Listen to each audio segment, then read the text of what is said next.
This morning, casino gambling passes its first legislative hurdle. Even if the state Senate stops it, this is still a milestone. Wednesday, Dallas votes on a new plan to get more minorities and lower income folks into their own homes. Councilman Casey Thomas on the challenges ahead and the cost to taxpayers. Austin moving forward with a way to keep the mentally ill out of the county jail. Travis County Judge Andy Brown with the numbers from the state capitol. And the arrest and arraignment of Donald Trump. We begin with Republican Congressman Keith Self taking our questions about the charges, the fallout, and how they will shape the 2024 election. Inside Texas Politics with Jason Whiteley starts now. Good Sunday morning to you this Easter. What a week in political history. Let's start the program here, though, with some of the state political headlines that you might have missed. Banned library books are returning to the shelves in Central Texas. A federal judge made this ruling after 7 readers sued the Llano County Public Library. They argued that removing certain books infringed on their First Amendment rights. The judge agreed in this case and ordered the books back on the shelves. Llano County is currently appealing. The Texas Education Agency now going after Austin ISD. The TEA specifically concerned about how Austin serves students with special needs. Board members there say they will work with conservators appointed by the state to get that district back into compliance. Last month, you'll remember the TEA appointed a board of managers to take over Houston ISD entirely. And state lawmakers gave initial approval to a bill that would legalize casino gambling here in Texas. The House State Affairs Committee voted this one out. This is the bill that would create a handful of so-called gambling resorts across the country. This one still faces long odds, but if it were to pass the legislature, voters would then get to decide whether it becomes reality. We cannot discuss politics this morning without talking about the political history that we watched last week, the arrest and arraignment of Donald Trump. This weekend, as that news is settling, campaigns, candidates, and voters are wondering how it's going to affect 2024. We begin this morning with the Republican Congressman Keith Self, who represents Collin and Hunt counties in North Texas. Congressman, good morning to you. Donald Trump now fighting 34 felony charges in New York City. 3 other criminal investigations are underway, as we have all been watching here. Do you think he should remain in the race for the White House? Well, that's his decision to make, of course. I think he will remain in the race. Listen, Donald Trump sucks up all the oxygen out of any media room there is. And he's also raised, I think, $10 million since that announcement was made. So certainly, I think he will stay in the race. Let me ask you specifically about these charges. They're related to whether Donald Trump paid 2 women, Stormy Daniels and Karen McDougal, to remain quiet about alleged extramarital affairs. Trump denies those affairs, but you and I are old enough to remember when the GOP and Christian conservatives just were completely outraged at what Bill Clinton did in the White House with an intern named Monica Lewinsky. There's no similar outrage among Republicans about these allegations against Trump. Listen, Trump is, times have changed, there's no doubt about it, but Trump is, everybody understands Trump's personality. And these have yet to be proven. Monica Lewinsky was well proven, well known. There was no question there. These allegations are simply those allegations. So we'll see. He's denied them. And we'll see if what you say is true once this unfolds in a court of law. It's not what I say, respectfully. It's what the women have alleged as well, Michael Cohen. But let's move on to the budget that House Republicans are putting together. It's yet to be formally presented. When do you expect that to happen, Congressman? And what inside that budget do you think is non-negotiable with Democrats? Well, I'll go back and say that I think the budget has almost taken a backseat to the debt ceiling discussion, because what we are debating now is what we are going to ask for, what we are going to demand, what we're going to negotiate with the White House on the debt ceiling increase. So we've got to get to get spending under control. Now, what that means, we're going to find out. But I will tell you that we need to pull back the COVID money. We need to do away with the green slush fund. We need to do away with the IRS bump up. We need to take back some of the other slush funds that are sitting out there that have not been used for several years. If we do that, if we take back the student loans, if we take back the student loan promise, we can get to several $1 trillion over the next 10 years. I'm going to guess between $3 and $4 trillion. But that's not really in the budget discussion. That's in the discussions for the debt ceiling increase. There's a worldwide concern about TikTok that's been all over the headlines, as a lot of our viewers have seen, and fears that the Chinese Communist Party might be able to access users' data. Australia banned it. There are a number of American universities that have banned it across the country here too. Some people are talking about, if the U.S. Congress were to ban this, that there might be some First Amendment concerns around that. Do you share those concerns? I don't know yet. The bill will have to be, I'm for taking care of TikTok, don't get me wrong, but we do have to be very careful, make sure the bill is well written so that we don't get into First Amendment rights. But on the other hand, we must start pushing back against the spying that's done through TikTok. If you remember the conversation with the TikTok CEO, somebody used the word spying and he said, well, I won't characterize that as, or words to that effect. Well, that means to me, you know, if it looks like a duck and it walks like a duck, it's probably a duck. Congressman, we always appreciate the time. Thank you so much, sir. Thank you. Thanks for the opportunity. All right, let's shift now to a new study with a startling revelation. Texas has a lot of water pipes made from lead. Remember Flint, Michigan? Lead pipes can cause health problems, especially in children. The EPA did this study after Congress ordered it in 2018, and Texas, it turns out, has the 5th highest percentage in the nation. Ian Mitra is the senior managing editor of the Texas Tribune in Austin. Ian, good to see you again. Replacing all of the water system's lead pipes are going to cost $60 billion. What are officials doing to address this right now? Well, it's not like there's $60 billion just kind of hanging around to fix it. But, you know, there is some there's some action going on in the legislature. You know, this week in the Senate, there was a movement on some bills supporting water funding. This is not just about infrastructure. This is also about access to maybe creating more sources of water. But the idea here is to like address this a little bit more. And this report is kind of like the first clear picture we've had statewide on just some of the challenges that the state is kind of facing when it comes to this issue. Ian, casino gambling passed its first hurdle, passing a House committee. It doesn't have good odds of becoming law in this state, at least this session, but it's still a milestone. Tell us why. Well, actually, recently the State Affairs Committee on the House side actually moved legislation that would legalize online sports betting as well as casino gambling. Now, it faces a very tall hurdle in getting to the Senate and passing, where Lieutenant Governor Dan Patrick has kind of thrown some cold water on the idea.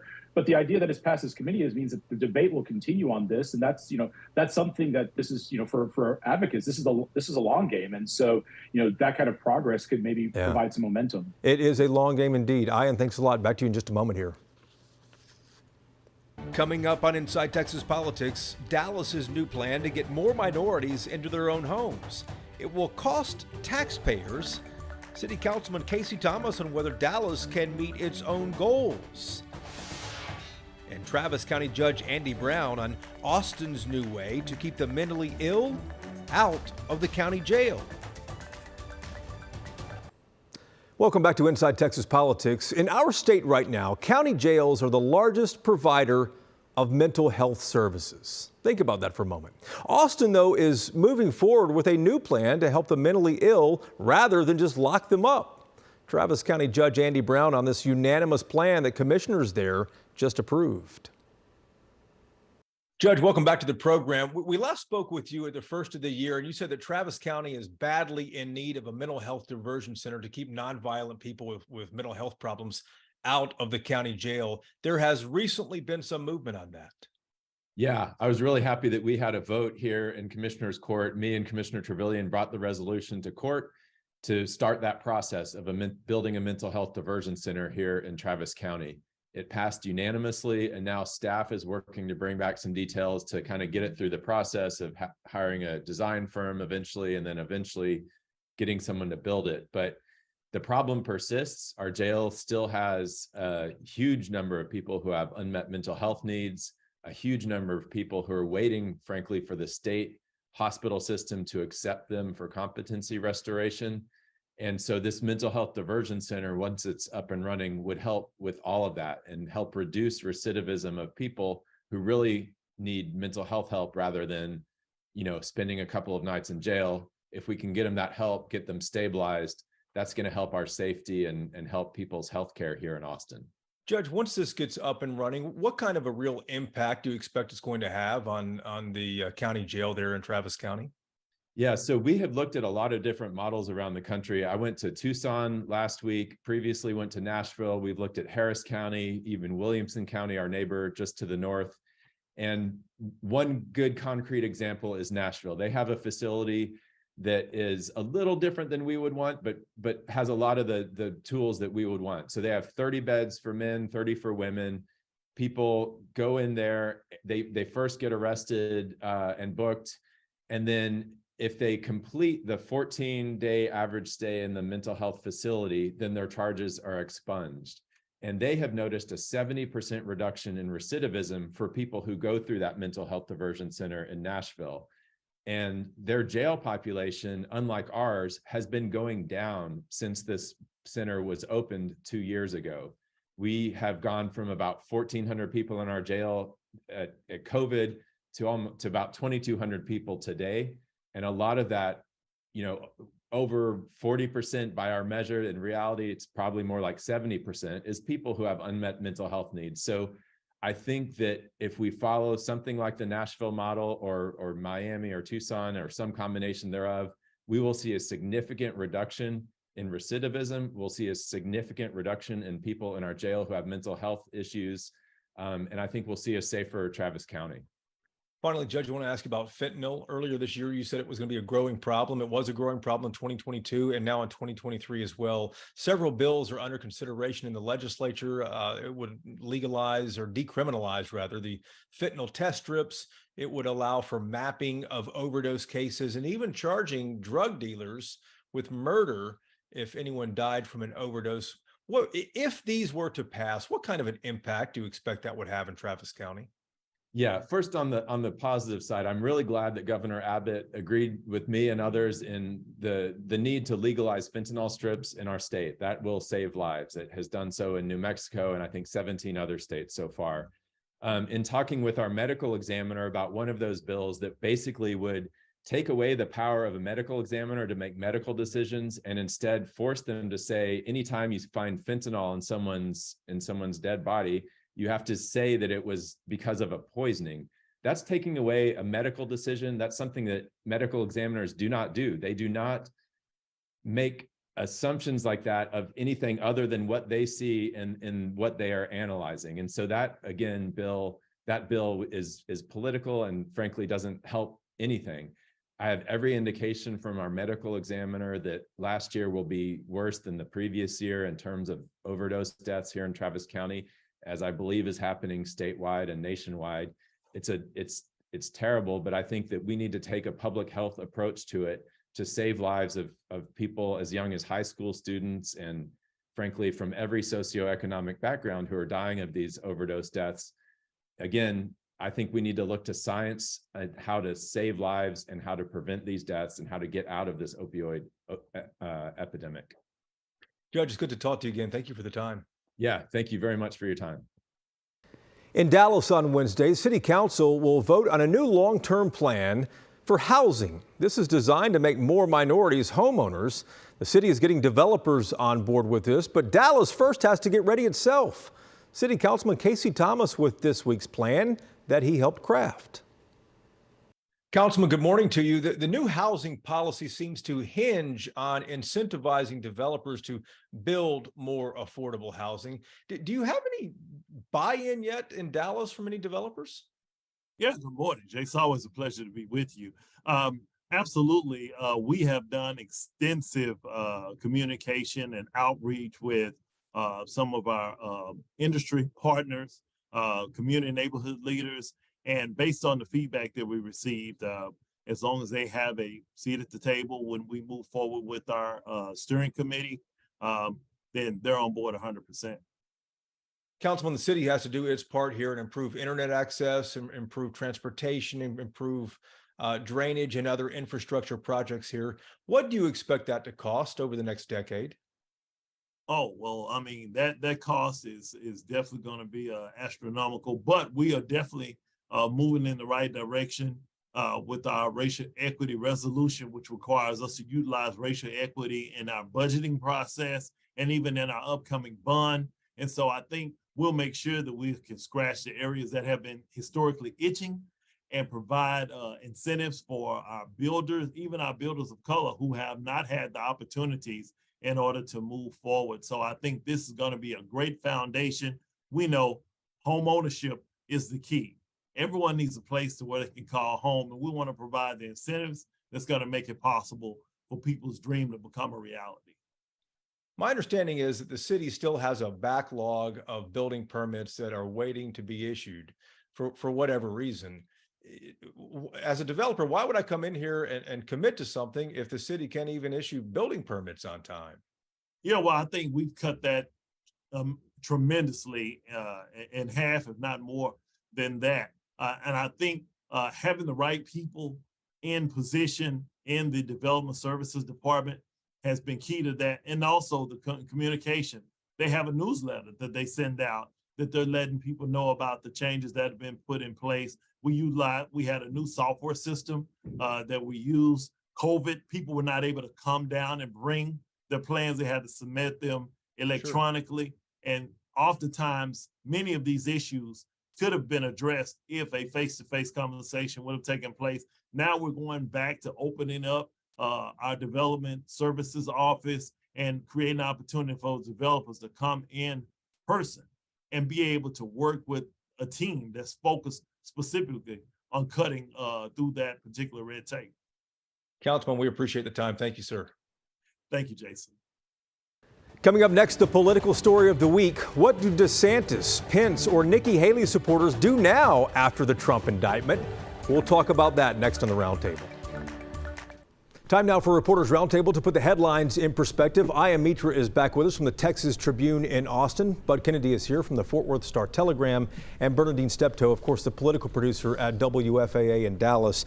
Aya, what a week in American political history, and people around the world were watching what happened in New York City and Trump's speech at Mar-a-Lago last week. How might this impact the Texas primary next year, the Republican primary in this state? Well, gosh, I mean, you're right. Boy, it did suck up all the oxygen this week, the news and the indictment. And, you know, what many folks may not know is that there was activity actually going on in Texas. You know, Nikki Haley was touring the border and as part of her campaign and, like, you know, visiting with Representative Tony Gonzalez. I mean, frankly, it's just hard to get any kind of attention right now. If you know, so a lot of the candidates are just going to struggle, and I think that's just kind of the way it's going to be for a little while. This feels like 2016, Bud. I mean, if you're Nikki Haley, if you're Ron DeSantis, if you're Mike Pence, Asa Hutchinson, what do you do? You know, Jason, this is a situation again where Donald Trump draws all the attention and all the audience, and so the media keeps piling on coverage because he generates audience. But if you're Ron DeSantis has better positive ratings in Texas in a poll we saw last week than Trump does. That Trump had a 33% unfavorable rating from Republicans. DeSantis was actually winning the state poll. This was before the indictment. It's probably pretty even now, but I think Ron DeSantis just has to sit back and see which direction Trump goes. And Bernadine, these criminal charges are only going to spin up and you know, take up more of Trump's time here. How do you expect this to play out if DeSantis does decide to run? Well, he's going to have to not only raise a lot of money so that he can do his own advertising, but he's going to actually have to physically visit these states. And he can't depend upon getting free advertising, because at this point, and as you know, former President Trump knows how to generate publicity, and he's going to do it going forward. So they're going to have to raise some money and go visit the states. Yeah, he certainly does know that. But where does Ted Cruz fit into all this? Well, you know, Ted Cruz last week he just came out against the injustice of the Democratic prosecutor and the Democratic courts, the Democratic everything about Democrats. He's focused on Democrats and attacking Democrats. That's what he's talking about. He's not talking about pro-Trump. He's talking about against the Democratic Party. And I might have missed it because a lot was going on last week, but did we ever see any statements from state political leaders, Republican political leaders here in Texas? I mean, there were some scattered statements. I think a lot of the statewide officials are really focusing as we're getting into the heart of the legislative session. But certainly, no one is putting themselves out there in terms of speaking against the former president. They really are using it as an opportunity to kind of to criticize just kind of like a process. But a lot of the statewides are really focusing in on the legislative session. And Bernadine, they do have a good excuse with the budget a few days ago under discussion in the House. And then you know what? At the end of the day, no one is above the law. And while they're attacking Democrats, they're not actually those who are speaking out. And as you say, in Texas, you don't hear a lot of the chatter. But they're not necessarily defending former President Trump. What they're doing is talking about the Democrats and those who are prosecuting him. But no one is above the law when you get to the bottom line of it. And we shall see how this one plays out. It has a long trajectory to play out on. But guys, we appreciate your time so much this morning. Thank you for watching as well. We're back next Sunday to take you inside Texas politics and hope you have a great rest of this Easter Sunday. Take care.